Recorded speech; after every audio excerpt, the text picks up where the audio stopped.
Hey there, you're watching CITAM Church Online, and I'm having a conversation with a friend of mine who's a coach and one of the most inspiring people I know, like for real. If you spend time with him, you'll be inspired, you'll be motivated. And today we'd like for you to be inspired and motivated, especially the dads, the young fathers who are watching. And so Kyama, welcome.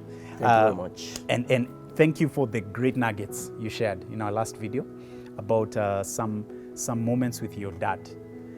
And if we can, borrow that and just hear from you, how are you endeavoring to be a super dad? Now that you're a father of one, tell us a bit about that. So I think the one thing, especially in terms of being present, that I think really works is you don't tell the child, I think you be what you want them to be. So it's just doing the things together.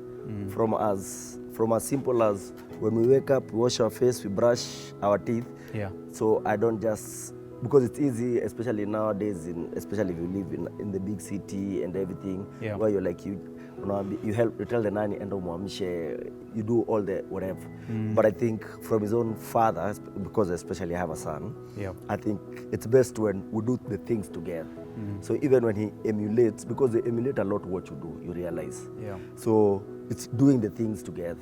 So for example, in the morning, we wake up, I brush his teeth, tukiamka, tunaosha uso, sometimes. And you do it together? We do it together. So sometimes he will fast, say, no, but we do it together.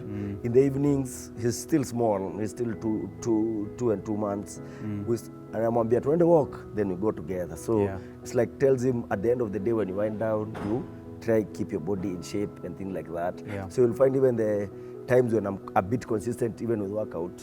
Even when I don't do it, you'll see him waking up in the morning and just doing the stretches in a funny way.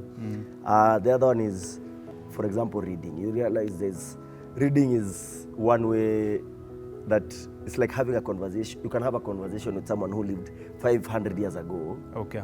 That you can't do physically right now. Let me interject. Even before you go to reading, just the first one, you've talked about doing stuff together, like washing your face, brushing the teeth, all those things you do it together. Think of someone who hustle of Nairobi or whatever part of the country they're in. Sometimes it seems so hard to find those moments. What would you say to them? I would say if you find yourself too busy, first of all, there's a sermon I had recently that was talking about slothfulness or laziness. And they said you can be lazy in 3 ways. So I'll just talk about the last one. The last one is being lazy in doing the things that are important or matter.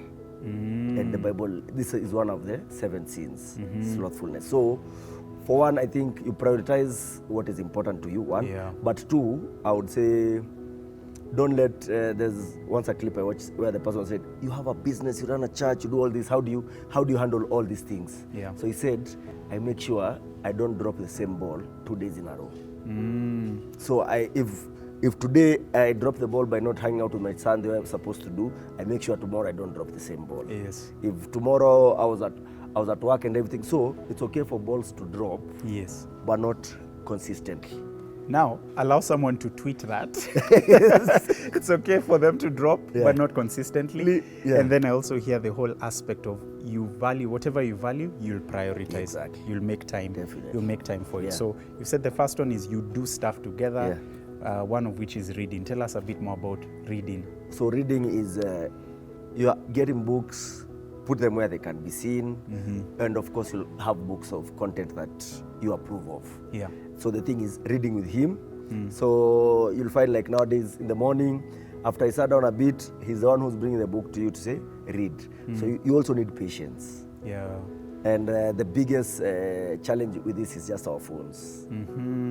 Because he just wants to come read, and sometimes it'll just be for 10-15 minutes.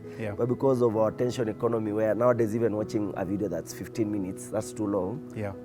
So the thing is, put your phone away because it's distracting. Read with him.